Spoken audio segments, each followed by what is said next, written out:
स्वागत है आप सबका आज की कक्षा में। आज की कक्षा प्रारंभ हो उससे पहले हम गत कक्षा में चर्त्व संधि को पढ़ा था, उसी का जो नियम है उसको एक बार पुनः स्मरण कर लेते हैं, क्योंकि आज जो हम संधि जसत्व संधि पढ़ेंगे वह चर्त्व संधि के नियम से जुड़ी हुई है।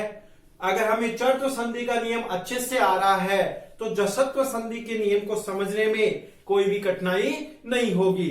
और जो चर्त्व संधि हमने पढ़ी थी उसमें कुछ उदाहरणों में छात्रों को शंका भी है, उसका भी हम निवारण यहाँ पे कर लेते हैं। देखिए चर्त्व संधि का क्या नियम था कि प्लस से पहले वर्ग का पहला, दूसरा, तीसरा और चौथा वर्ण हो और प्लस के बाद में वर्ग का पहला या दूसरा वर्ण हो या तीनों से हो तो इधर वाले वर्णों के स्थान पे उसी वर्ग का पहला वर्ण हो जाता है। ये याद रखिए नियम।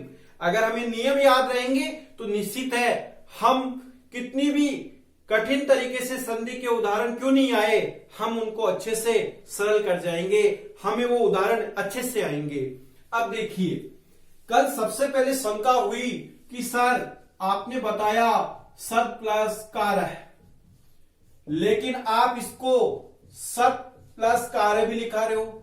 एग्जाम में आए तो हम कौन सा करें, ये राइट माने या ये राइट माने। देखिए मैंने बताया अगर हम व्याकरणात्मक दृष्टि से देखते हैं तो सत शब्द होता है, लेकिन देखिए हमारे रीट में परीक्षा के अंतर्गत जो उदाहरण पूछे जाते हैं उसमें स्तर कठिन नहीं होता है। इसलिए आप जो मैंने सत प्लस कार्य लिखा है ना, ये केवल एक समझाने की दृष्टि से था, बाकी मैंने समझाया इसी प्रकार से था। आप इसको ही राइट माने, सत प्लस कार्य द के स्थान पे त हो जाएगा और रूप हमारा क्या बन जाएगा, सत्कार है। उसी प्रकार से एक दूसरा उदाहरण था सत प्लस पुत्र। अब मैंने दोनों ही प्रकार से लिखा था, आप इसको ही मान लो सत प्लस पुत्र। सीखने में आसानी हो क्योंकि हमने संधि को क्या नियम दिया, 3/1। तीसरे के स्थान पे पहला वर्ण होता है, ठीक है, आप उसी को समझ के याद रख लो। अगर देखा जाए तो सत शब्द होता है, आप इसी प्रकार से भी रख सकते हैं। ऐसे ही हम जगत प्लस कार्यम किया था, वास्तविकता में शुद्ध रूप यही है, लेकिन वहां पे जगत प्लस कार्यम आ जाए, तीसरा वर्ण दे दे संधि विच्छेद में तो निश्चित है उसको हमें पहला ही बनाना है। जब संधि विच्छेद में दे ही तीसरा रखा है तो उसे हमें बनाना क्या होगा, पहला होगा। तो ध्यान रखना चर्त्व संधि में जो हमारा नियम है 3/1, इसको याद रखें, क्योंकि आज जो हम संधि पढ़ेंगे ना इसका उल्टा है, 1/3 हो जाएगा। ठीक है, आज की संधि हम प्रारंभ करते हैं। देखिए आज की संधि हम पढ़ रहे हैं जसत्व संधि। अब जसत्व संधि और चर्त्व संधि हर संधि के अंतर्गत सबसे महत्वपूर्ण संधियां हैं, इनमें से ही अधिकतर एग्जाम में प्रश्न पूछे जाते हैं। तो देखिए दूसरे नंबर पे हमारी संधि आ रही है जसत्व संधि। अब देखिए जसत्व संधि की पहचान क्या है। देखिए कल हमने चर्त्व संधि की पहचान देखी और चर्त्व संधि की पहचान थी वर्ग का पहला वर्ण। अब यहां पे जसत्व संधि में पहचान क्या है, वर्ग का तीसरा वर्ण। जो संधि पद बनता है ना उसमें तीसरा वर्ण दिखेगा हमें। कल हमें पहला वर्ण दिख रहा था, जैसे सत प्लस कार्य सत्कार्य बना, उद प्लस पन्न उत्पन्न बना, तत् प्लस परय तत्परय बना, इस प्रकार से हमें पहला वर्ण दिखा था। अब यहां पे क्या होगा, इस संधि में तीसरा वर्ण होता है। अब देखिए इसका नियम देखते हैं। देखिए इसका नियम भी कैसा है कि प्लस से पहले क्या होना चाहिए, वर्ग का। जो कल हमने चर्त्व संधि में लिखा था ना, प्लस से पहले वही रहेगा, वर्ग का पहला, दूसरा, तीसरा और चौथा वर्ण हो। ध्यान से देखिए कल हम आज हम जसत्व पढ़ रहे हैं, कल हम चर्त्व पढ़े थे तो उसमें भी यही लिखे थे हम, वर्ग का पहला, दूसरा, तीसरा और चौथा वर्ण हो। और इधर प्लस के बाद में वर्ग का। अब देखिए कल वाली संधि में जो वर्ण आ गए हैं उन आए हुए वर्णों को छोड़कर अन्य जो भी वर्ण बचे हैं वो सब के सब इस जसत्व संधि में आ जाएंगे। अब क्या क्या बचे देखिए, कल क्या क्या आया, कल आया इधर प्लस के इधर वर्ग का पहला दूसरा वर्ण और तीनों से यही आए। अब बच गए क्या, पहला दूसरा वर्ण आ गया वर्ग का, तो फिर बच गया तीसरा चौथा पांचवा वर्ण। हुआ या नहीं हुआ, यहां पे वर्ग का तीसरा चौथा और पांचवा वर्ण हो गया, तीनों से आ गए थे तो है बच गया। उसके अलावा अंतस्थ में य व र ल और इनके अलावा देखो ये तो हो गए हमारे व्यंजनों में से। अब इनके अलावा स्वर भी तो बच रहे हैं, क्योंकि मैंने कहा ना जो चर्त्व संधि में आ गए उन वर्णों को छोड़कर अन्य जितने भी शेष वर्ण बच रहे हैं वो सब इस जसत्व संधि के अंतर्गत आते हैं। तो और कौन बच गया, स्वर। बोले ये अगर इधर हो तो ध्यान दो इनके स्थान पे उसी वर्ग का तीसरा वर्ण हो जाता है। इनके स्थान पे पहला दूसरा तीसरा चौथे वर्ण के स्थान पर उसी वर्ग का कौन सा वर्ण हो जाता है, तीसरा वर्ण हो जाता है। उसी वर्ग का तीसरा वर्ण। अब देखिए तीसरे वर्ण कौन कौन से, कवर्ग के अंदर अगर हम देखते हैं तो ग आता है, चवर्ग के अंदर अगर हम देखेंगे तो ज आएगा, बोल के देख सकते हैं।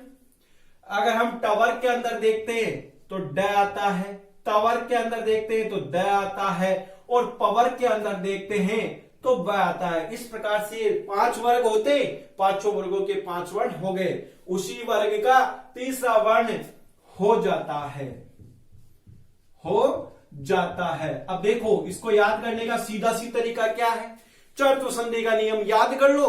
चर्त्व संधि में इधर जो आए हैं पहला दूसरा वर्ण और तीनों से आए, उसके अलावा जो भी और वर्ण बच गए वो इस संधि के अंतर्गत आ गए हैं। देखो कौन कौन से बच गए, तीसरा चौथा पांचवा वर्ण है, य व र ल और स्वर, ये इधर आएंगे। अब एक बात यहां पे भी मैं बता देता हूं कि कल हमने चर्त्व संधि में तीसरे वर्ण को ब्रैकेट में लिया था, कोष्टक में लिया था, और आज हम यहाँ पे पहले वर्ण को कोष्टक में लेते हैं। यहाँ पे अधिकतर संधि विच्छेद में आपको पहला वर्ण मिलेगा, नहीं मिलेंगे और भी तीसरा चौथा भी मिलेगा, लेकिन इसमें पहला वर्ण अधिकतर मिलता है और पहले के स्थान पे क्या होता है, तीसरा होता है। एक साधारण याद रखने के लिए बता रहा हूं कि अधिकतर उदाहरण यही मिलेंगे।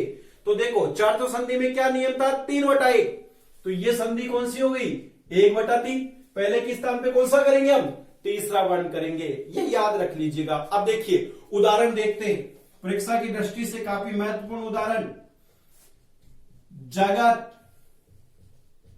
प्लस ईस है। अब देखो संधि विच्छेद ऐसा दे रखा है, पहला वर्ण दे रखा है, आगे स्वर आ रहा है, तो ये क्या कह रहा है, पहले के स्थान पे क्या करना है हमें, तीसरा करना है, 1/3। तो त के स्थान पे तीसरा वर्ण क्या होगा, तय वाली लाइन में, तवर के अंदर तय थ और द, तो क्या हो जाएगा, जगत प्लस ईस ऐसा बन गया। अब देखिए अब स्वर द में आके मिलेगा तो द पूरा हो जाएगा, तो जगदीश, दीर्घ ई आकर मिल गया ना इसमें, तो हमारा संधि पद बना जगदीश है। अगर हमें संधि विच्छेद करना हो तो देखिए उदाहरण में जहां तीसरा वर्ण है ना वहां पे लाइन खींचिए, अब यहीं से तोड़ दीजिए, क्योंकि तीसरा वर्ण आ रहा है तो निश्चित जसत्व संधि है, और जसत्व संधि में तीसरा वर्ण किस में चला जाएगा, अब संधि विच्छेद कर रहे तो उल्टा कर दो, तीसरे को पहले में भेज दो, तो क्या हो जाएगा, जगत प्लस ईस है। इस प्रकार से ये हमारा पहला उदाहरण यहां पे आ गया है। अब देखते हैं उदाहरण नंबर 2, ये भी काफी महत्वपूर्ण उदाहरण है, वाक प्लस ईस है। अब देखिए वाक प्लस ईस है, क पहला वर्ण आ रहा है, ई स्वर आ रहा है, तो क के स्थान पे तीसरा वर्ण क्या होगा, क ख ग होगा, तो यहां पे क्या हो गया, ग क के स्थान पे, और ये रह गया ईस है। अब मिलाएं तो क्या बन गया हमारा यहाँ पे उदाहरण, वागीस है। इस प्रकार से ये हमारा संधि पद हो गया है।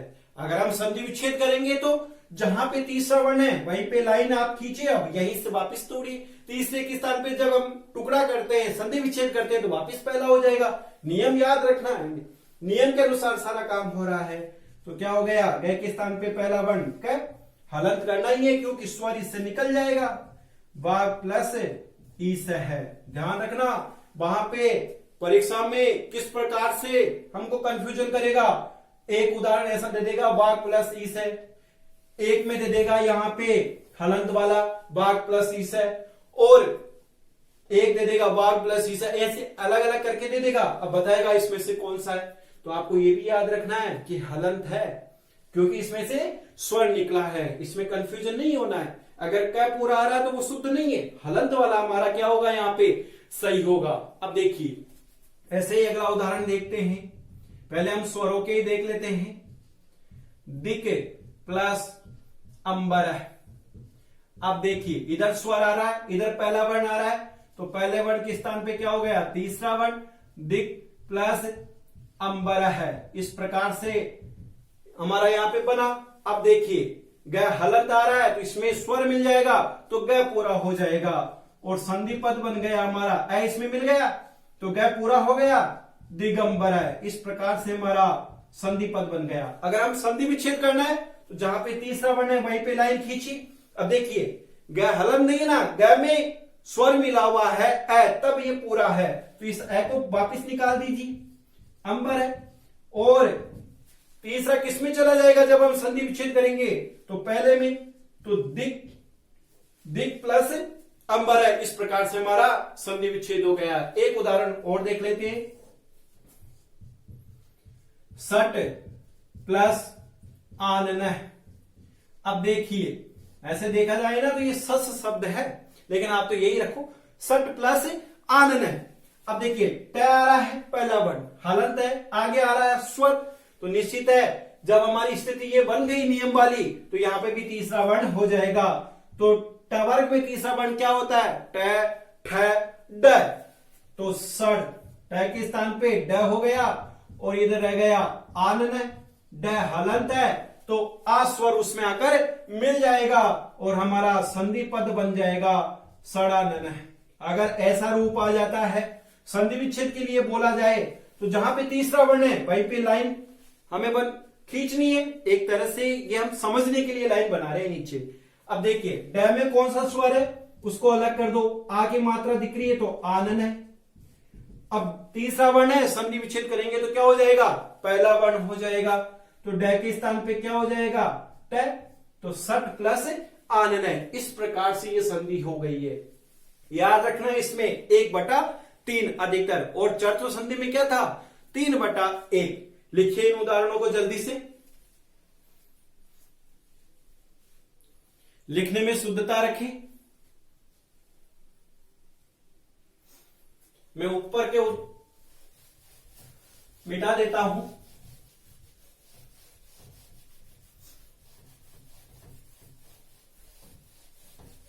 अब देखिए, मैं व्यंजन वाले उदाहरण बाद में दूंगा, पहले ये स्वर वाले उदाहरण, जितने भी महत्वपूर्ण उदाहरण है उनको हम यहां लिख लेते हैं। पहले मैं लिख देता हूं ताकि आप उनको बना लें, आपको भी आ रहा है या नहीं आ रहा है।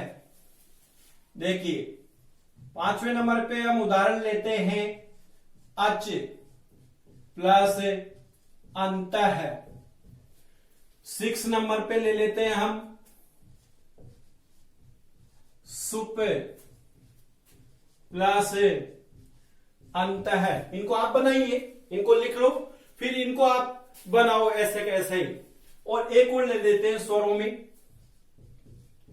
फिर खूब है, अच प्लस आदि। देखिए, जितने भी महत्वपूर्ण उदाहरण है स्वरों में से वो हमने यहां पे रख लिए हैं। अब देखिए, यहां पे मैं बनाता हूं, अच पहला वर्ण आ रहा है, हलंत है, आगे स्वर आ रहा है, तो पहले वर्ण के स्थान पे क्या हो जाएगा, तीसरा, तो चवर्ग में तीसरा होता है अज, प्लस अंत है, मिलाएंगे तो क्या हो जाएगा, अजंत है हो जाएगा। अगर संधि विच्छेद करना है तो जहां पे तीसरा वर्ण दिखे उसके नीचे लाइन खींचो, तीसरे वर्ण में क्या स्वर है उसको अलग कर दो।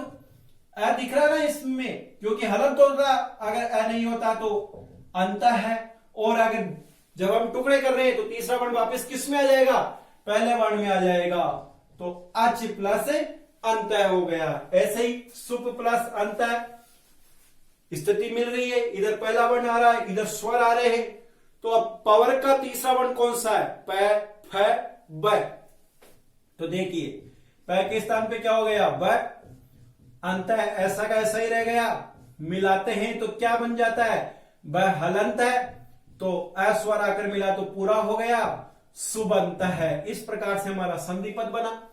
और अगर हम इसका विग्रह करते हैं तो जहां तीसरा वर्ण है वहीं पे लाइन खींचिए। अब यहीं से इसका टुकड़ा कर दीजिएगा। ब में क्या स्वर है उसको अलग कर लो, अंत है। और ब तीसरा वर्ण है तो टुकड़े करने में वापिस किस में चला जाएगा, पहले में चला जाएगा। तो सुप प्लस अंत है। इस प्रकार से इसका संधि विच्छेद हो गया। ऐसे आ रहा है अच प्लस आदि, पहला वर्ण आ रहा है, आगे स्वर आ रहा है, तो च का तीसरा वर्ण क्या हो जाएगा, ज। अज प्लस आदि मिलाएं तो क्या हो जाएगा, आजादी हो जाएगा। अगर यहां पे भी अगर हमें संधि विच्छेद करना हो तो जहां तीसरा वर्ण है वहां लाइन खींचिए, इसमें क्या स्वर मिला हुआ है उसको अलग कीजिए, आदि। और यहां पे तीसरे का क्या हो जाएगा, पहला वर्ण हो जाएगा, अच प्लस आदि। इस प्रकार से इसका संधि विच्छेद हो गया। लिख लीजिए, नीचे वाले उदाहरण में मिटा रहा हूं। अब हम पढ़ते हैं कि इधर भी व्यंजन हो और उधर भी व्यंजन हो तो क्या होगा।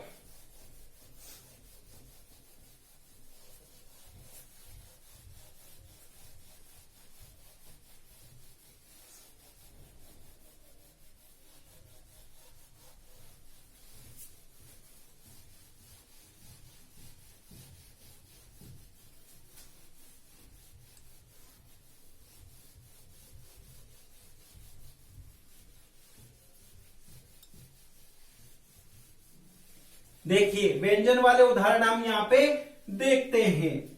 अब देखिए व्यंजन वाले उदाहरणों में से पहला उदाहरण हमारा यहां पे आ रहा है, वाक प्लस दानम। अब देखिए कवर्ग आ रहा है और इधर कवर का पहला वर्ण आ गया, इधर तवर का तीसरा वर्ण रद्द है, तीसरा वर्ण है। तो नियम भी हमारा यही था ना कि वर्ग का तीसरा चौथा पांचवा वर्ण हो या ये रलव हो, तो पहले के स्थान पे तीसरा हो जाएगा। तो क्या हो गया, यहां पे भी तीसरा होगा तो गए हलंत है प्लस दानम, मिलाएंगे तो क्या हो जाएगा, इधर कोई स्वर नहीं है तो हलंत ही रह जाएगा, वागदानम। इस प्रकार से हमारा ये संधि पद बन गया। संधि विच्छेद करेंगे तो जहां तीसरा वर्ण है वहीं से तोड़ दो। अब आप कहोगे सर द भी तीसरा आ रहा है, ग भी तीसरा है, किसको हम तोड़े। तो देखिए जहां पे सार्थक संधि विच्छेद होगा वहीं से सबको तोड़ा जाता है, वाक्य का अर्थ निकलता है। अगर यहां से आप तोड़ते ना तो कोई अर्थ नहीं निकलता। फिर ग हलंत है तो निश्चित है यहीं से इसके टुकड़े होंगे। तो क्या हो जाएगा, ग के स्थान पे पहला वर्ण वाक प्लस दानम। इस प्रकार से ये हमारा यहां पे संधि विच्छेद हो गया है। अब देखिए एक महत्वपूर्ण उदाहरण है, दिक प्लस गजह। अब देखिए दिक प्लस गजह काफी महत्वपूर्ण उदाहरण है। तीसरा वर्ण आ रहा है, इधर पहला आ रहा है, तो पहले के स्थान पे क्या हो गया, तीसरा ग, और इधर गजह है, मिलाएंगे तो क्या हो जाएगा, ग हलंत, आगे स्वर नहीं है तो दिग्गज है। इस प्रकार से हमारा संधि पद बना। अगर संधि विच्छेद करेंगे तो जहां हलंत तीसरा वर्ण है ना वहीं से हमें टुकड़ा करना है। तो इधर तो गज ऐसा का ऐसा ही रह गया है और इधर दिक हो गया है, दिक प्लस गज। इस प्रकार से हो गया। अब ऐसे ही एक और महत्वपूर्ण उदाहरण, सट प्लस दर्शनम। देखो सट शब्द के लिए मैंने बोल दिया है कि सट शब्द होता है, लेकिन आप तो यही रखें, ऐसा ही पूछता है अधिकतर वो एग्जाम में। तो सट प्लस दर्शनम, तीसरा वर्ण आ रहा है, इधर पहला वर्ण हलंत है तो इसका तीसरा वर्ण क्या हो जाएगा, ड। इधर आ गया दर्शनम, मिलाएंगे तो क्या हो जाएगा, सट दर्शनम। क्योंकि डालंत क्यों आ रहा है, आगे कोई स्वर नहीं है इसलिए आ रहा है। और अगर हम इसका संधि विच्छेद करते हैं तो जहां तीसरा वर्ण है वहीं पे जो हलंत है वही से टुकड़ा हो जाएगा, तो ड का क्या हो जाएगा, ट हो जाएगा। सट प्लस दर्शनम। इस प्रकार से हमारा ये इस उदाहरण का संधि विच्छेद हो गया है। एक उदाहरण और देख लेते हैं। ऐसे महत्वपूर्ण उदाहरण हो गए हैं। सत्य प्लस धर्म है। देखिए सत प्लस धर्म आ रहा है, चौथा वर्ण आ रहा है, तो हमारे तीसरा, चौथा, पांचवा सभी वर्ण थे। तो देखिए द के स्थान पे क्या, त के स्थान पे क्या हो जाएगा, द। सद प्लस धर्म है। अब देखिए मिलाएंगे तो क्या बन जाएगा, ये सद्धर्म है। इस प्रकार से मिला लो। अगर ऐसे समझने में कठिनता हो रही हो तो इसको ऐसे डायरेक्ट भी बना लो, हलंती रख लो, ताकि कोई परेशानी नहीं हो आप लोगों को। सद्धर्म है, नहीं तो फिर बोलोगे सर हम कंफ्यूजन हो रहा है हमें। सद्धर्म है ऐसा बन गया। जब हम टुकड़े करेंगे तो वही पहला वर्ण सत प्लस धर्म है। इस प्रकार से ये उदाहरण हमारे हो गए। देखिए मैंने तीसरा वर्ण और चौथा वर्ण यहां पे रखा है। अगर हम चाहें तो एक उदाहरण और देख सकते हैं। यहां पे जगत प्लस धाता, यहीं पे लिख देता हूं मैं, आप बना लो चाहे इसे। जगत प्लस धाता, चौथे वर्ण का एक और उदाहरण ले लेता हूं। देखिए चौथा वर्ण आ रहा है, तीसरा वर्ण आ रहा है, तो तीसरे किस, पहला वर्ण आ रहा है ना, तो पहले के स्थान पे तीसरा कर दो और इसको ऐसा कैसा ही मिला दो, जगत धाता। ये बन गया। जब हम संधि विच्छेद करेंगे तो पहला हो जाएगा। इस प्रकार से ये हमारे उदाहरण हो गए। लेकिन देखो मैंने यहाँ पांचवा वर्ण था ना, उसके उदाहरण मैंने नहीं डाले। तो जो हमारा नियम था ना, उस नियम में एक काम और करना अब आपको। जहां पे मैंने ये लिखा था ना वर्ग का तीसरा, चौथा, पांचवा वर्ण हो, है हो, य, व, र, ल हो, यही तो लिखा था मैंने। तो देखिए ऐसा करके लिखा था, वर्ग का तीसरा, चौथा, पांचवा वर्णो है, य, व, र, ल हो, तो पहले के स्थान पे तीसरा हो जाता है। तो देखिए पांचवे वाले को आप कोष्टक में डाल लीजिए। जो हमारा नियम है उसमें 5 के स्थान पे कोष्टक बना लो, क्योंकि इसके उदाहरण आज नहीं पढ़ेंगे। इसके उदाहरण हम कल जब हम संधि पढ़ेंगे उसमें पढ़ेंगे, क्योंकि इसके उदाहरण अगली वाली संधि में आ रहे हैं। कल समझ में आ जाएगा कैसे आ रहे हैं। तो 5 को आप कोष्टक में डालो अभी फिलहाल के लिए। कल जब हम संधि पढ़ेंगे ना, तो वो संधि पढ़ने के पश्चात, अनुनासिक संधि पढ़ने के पश्चात ये कंफ्यूजन भी आपका दूर हो जाएगा। ध्यान देना, चरत्व संधि, जसत्व संधि और अनुनासिक संधि तीनों के नियम एक जैसे मिलते जुलते हैं। इधर एक जैसी स्थिति रहेगी प्लस के इधर, लेकिन प्लस के इधर अलग अलग स्थिति रहती है। तो ठीक है, लिखिए इन उदाहरणों को। फिर हम देखो, एक तरह से देखा जाए तो जसत्व संधि हमारी यहाँ पे पूरी हो गई है रीट के हिसाब से। लेकिन माध्यमिक शिक्षा बोर्ड की पुस्तक में भी एक चौथे वर्ण के स्थान पे तीसरा वर्ण दे रखा है। तो एक बार एक दो उदाहरण हम उसके भी देख लेते हैं। पहले इनको लिख लीजिए, जल्दी से लिख लो इनको, लिखने में शुद्धता रखें।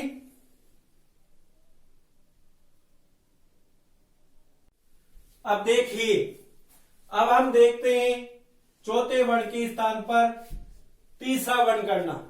चौथे के स्थान पे कौन सा, तीसरा वर्ण। ये कुछ उदाहरण हैं दिए हुए हैं, इनको भी हम देख लेते हैं। ऐसे जसत्व संधि रेट के हिसाब से तो हो गई है, लेकिन माध्यमिक शिक्षा बोर्ड में उदाहरण दिए हुए हैं, तो इनको भी हम देख लेते हैं। क्या पता कभी कभी पूछ भी लिया जाए। देखो उदाहरण आ रहा है, बुद्ध प्लस दीहि। अब देखिए चौथा वर्ण इधर आ रहा है, इधर भी चौथा वर्ण आ रहा है, तो पहला, दूसरा, तीसरा, चौथा। नियम के हिसाब से तो यही था, लेकिन अधिकतर उदाहरण हमारे जो पहले को तीसरा कर रहे थे, लेकिन अब यहां पे चौथे वर्ण को हमें तीसरा बनाना है। तो देखिए चौथा वर्ण इधर आ रहा है, चौथा वर्ण इधर भी आ रहा है। स्थिति हमारे सूत्र के हिसाब से, नियम के हिसाब से बन गई है। तो देखिए इस ध के स्थान पे क्या हो जाएगा, तीसरा वर्ण हो जाएगा। अब ध का तीसरा क्या होता है, तो ये ध किस में आता है, पहले तो ये देखो। देखिए ये ध आता है तवर्ग में। अब तवर्ग का तीसरा वर्ण देखो, त, थ और द, तो क्या हो गया, बुद्ध प्लस दीहि। मिलाते हैं तो क्या बन जाएगा, बुद्धि ही, इस प्रकार से संधि पद बन गया। आप चाहो तो इसको ऐसा भी लिख सकते हो, ये तो लिखने पे है, लिपि है, कैसा भी हम लिख सकते हैं। संधि विच्छेद करेंगे तो ध्यान रखना बुद्धि का संधि विच्छेद क्या होगा। ये 4 उदाहरण लिखूंगा मैं, चारों उदाहरणों को याद रखना है, वही चौथे वर्ण में तोड़ना है, बुद्ध प्लस दिही। ऐसे ही दूसरा उदाहरण आ रहा है हमारा,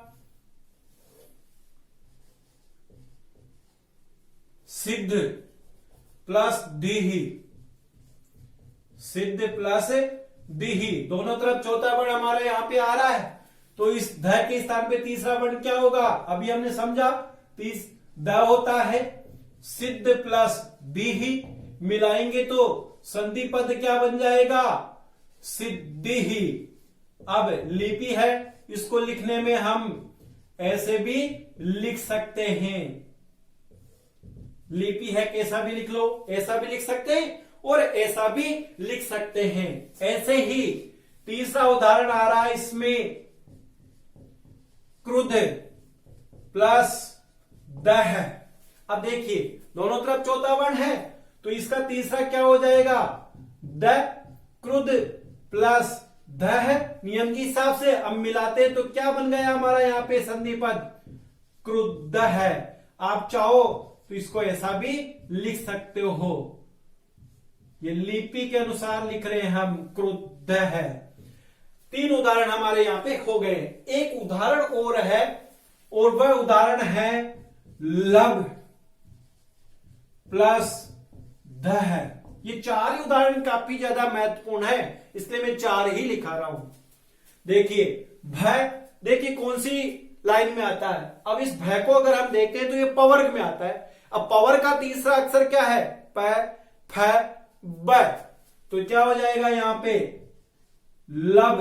भय के स्थान पे तीसरा वर्ण क्या हो गया, ब, इधर रह गया ध है, मिलाएंगे तो क्या हो गया, लब्धः हो गया। इस प्रकार से संधि पद हमारा यहां पे बन गया है। और जो चौथे वर्ण के स्थान पे तीसरा वर्ण कर रहे हैं, उसके जो ये 4 उदाहरण हैं, ये भी हमने यहां पढ़ लिए हैं। इस प्रकार से हमारी ये जसत्व संधि पूरी हो गई है। अब ध्यान रखना, इस जसत्व संधि का नियम देखो वापिस, प्लस से पहले क्या होना चाहिए, वर्ग का पहला, दूसरा, तीसरा और चौथा वर्ण होना चाहिए। प्लस के बाद में क्या होना चाहिए, जो चरत्व संधि में आ गए उनको छोड़कर जो भी वर्ण है वो होंगे। अब कौन कौन से, तीसरा, चौथा, पांचवा वर्ण हो, है हो, या वरल हो, या फिर स्वर हो, तो इधर वालों के स्थान पे उसी वर्ग का तीसरा वर्ण हो जाता है। लेकिन अधिकतर उदाहरण हमने किसके पढ़े, पहले के स्थान पे तीसरा वर्ण, इसलिए हमने यहाँ पे इसको 1/3 भी नाम दे दिया कि भाई पहले के स्थान पे तीसरा वर्ण होता है। अब कुछ उदाहरण अलग से भी थे, इनको भी हमने यहाँ पे लिख लिया है। लेकिन साथ ही साथ में इधर 5वां वर्ण लिखा था ना, उसको मैंने कोष्टक में डलवाया आज, क्या आज इसको आप कोष्टक में रखिए। इस वाले को जो 5वां वर्ण है ना, इस वाले नियम को हम कल पढ़ेंगे, जब अगली संधि आएगी अनुनासिक संधि, उसमें इसके उदाहरण आएंगे। तो अब दोनों ही संधियां मैं फिर कह रहा हूं, चरत्व संधि और जसत्व संधि। हल संधि है जो व्यंजन संधि है ना, इस व्यंजन संधि की ये दोनों संधियां काफी ज्यादा महत्वपूर्ण संधियां हैं, इसलिए दोनों संधियों के नियम और दोनों संधियों की पहचान आपको याद होनी चाहिए। चरत्व कहते ही आपके मस्तिष्क में आना चाहिए कि संधि पद में पहला वर्ण होता है। जसत्व कहते ही आपको तुरंत याद आना चाहिए कि संधि पद जो उदाहरण है उसमें तीसरा वर्ण मिलेगा। अब टुकड़े किसमें करने, वो अपने आप नियम के अनुसार आपको पता चल जाएगा। तो ठीक है, इन दोनों नियमों को आज फिर कह रहा हूं, अच्छे से याद करें, तब जाकर के हमें आगे की संधियां अच्छे से समझ में आएगी। धन्यवाद।